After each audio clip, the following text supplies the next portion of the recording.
Assalamu alaikum wa rahmatullahi wa barakatuh.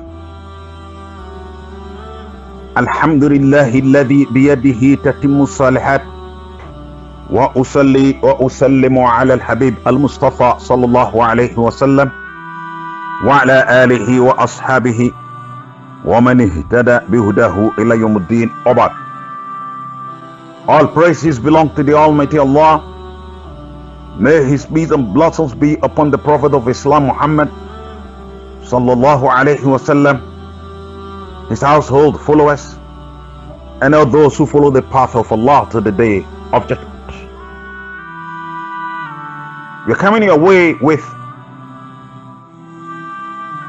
the day 5 delivery on the morals of Ramadan. For the past 3 days, we've been dealing with the definition of at-taqwa, which is the fear of Allah,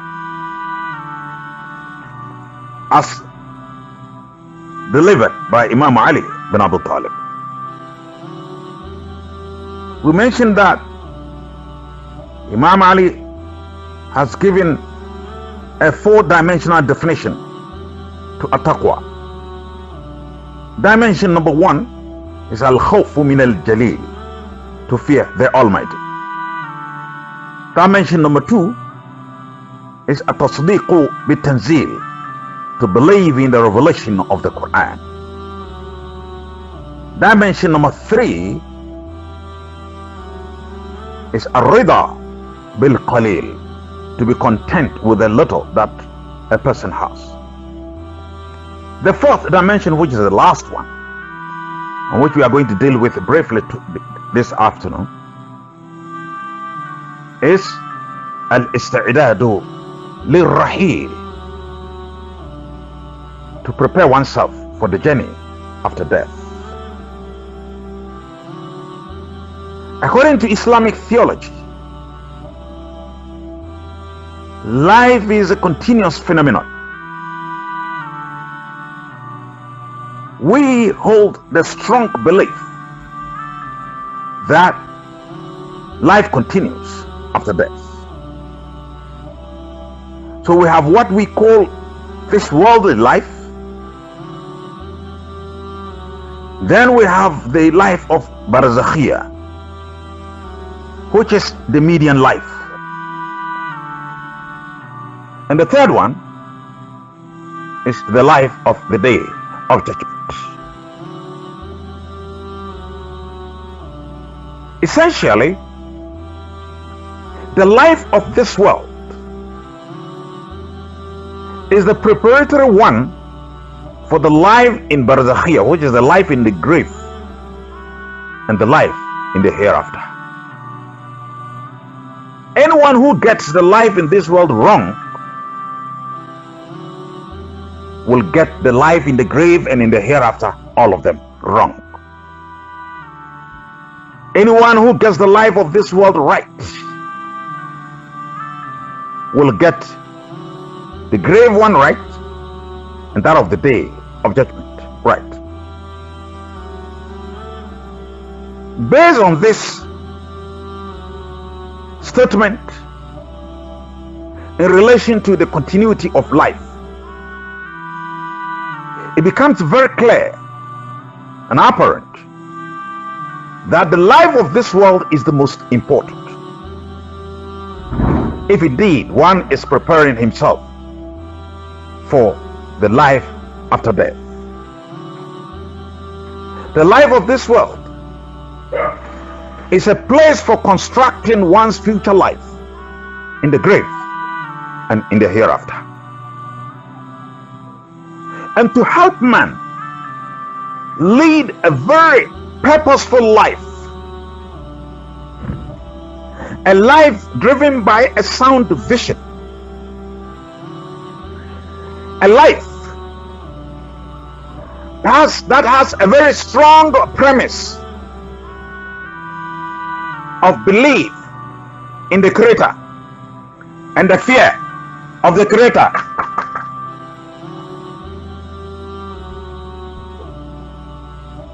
Believe in the Creator and the fear of the Creator. But the question is, what will help man to lead a pious life here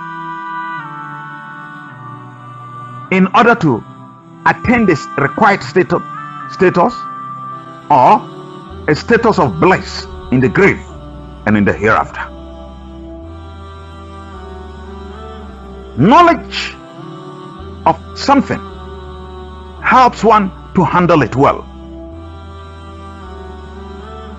And therefore, there are two critical issues that the Quran has dealt with to help man lead a pious life in this world and to win a status of bliss in the grave and in the hereafter.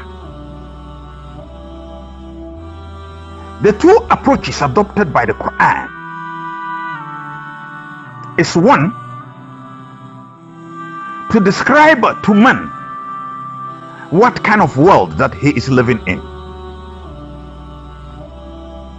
and then number two, to bring to the notice of man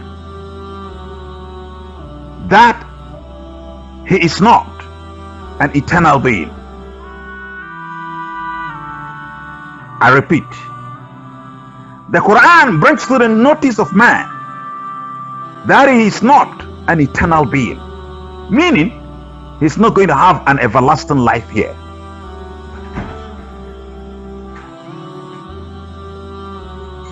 The two approaches, Allah subhanahu wa ta'ala is bringing to the notice of man the nature of this world and the nature of man. When it comes to the nature of this world, the Quran gives a very short statement that وَمَا الْحَيَاةُ الدُّنْيَا إِلَّا مَتَاعُ الْغُرُورِ, that this world is just a pleasure that deceives. That this world is a pleasure that deceives. And the word, the expression used here to connote deception is al-ghurur. Al-ghurur means that it will appear to you to be beautiful and therefore you follow it, but the end result is going to be a painful punishment.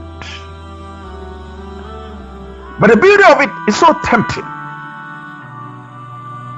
Don't we have beautiful ladies walking around? Don't we have money tempting us left and right? Don't we have power, the pursuit of power, tempting us left and right? Don't we have envy for others' wealth disturbing us in this world? All these aforementioned issues are related to this world, and that relationship is such that any of them that man follows, he will end up in pain. So this is the brief description the Quran gives to the world, and adds another one, very potent statement in Quran chapter 55. Allah says, "Kullu man alayha fan," that everything on the surface of the earth will pass away. Just reflect upon your own family. How many people have missed the boat of life, meaning they have passed on while you are alive? So if Allah subhanahu wa ta'ala states that kullu man alayha fan, everything on the earth is passing away, trees are passing away, foodstuffs are passing away, animals are passing away, human beings are passing away. Everything on the surface of the earth is passing away. This is in relation to the world. Now, in relation to man, Allah makes it very, very clear with a very big stamp on our lives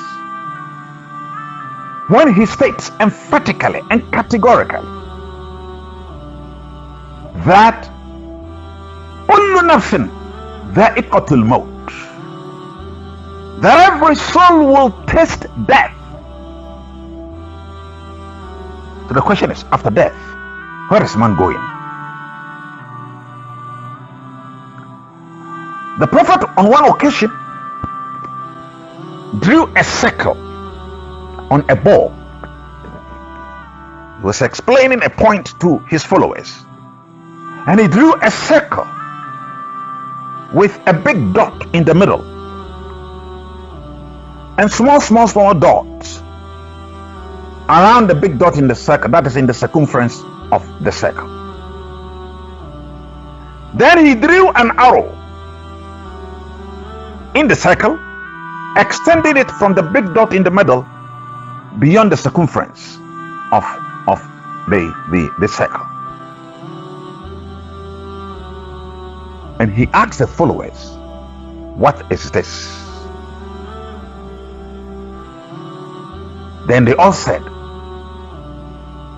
Allahu wa Rasuluhu a'lam, that it is Allah and His Messenger who have knowledge of what you have drawn. Then he explained to them that the dot in the middle represents a human being. The small dots inside the circle are the different means through which human beings will die. And the arrow that is drawn from the big dot in the middle beyond the circumference of the circle means that human beings will continue to live after death. So what preparation have you and I made such that if we die today, our extended life is going to be a life of pleasure, a life of bliss, and Allah subhanahu wa ta'ala will grace it all with a great reward of bliss on the day of judgment. For one to prepare himself well in this world, my beloved brother and sister, there are certain key things that we need to understand. If the world itself, everything on it, on the earth, will pass on, and you and I will also pass on, it makes sense that we prepare ourselves well, because the most dangerous aspect of our lives here is that we do not even know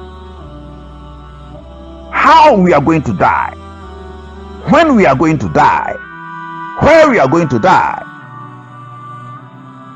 And the chapter of man in the Quran, Surah Al-Insan, Allah poses a very thought-provoking question. He asks, هل أتى على الإنسان حين من الدهر لم يكن شيئا مذكورا? Has it not occurred to man that there was a time he was not in this world, and by implication there is going to be a time that he will not be here?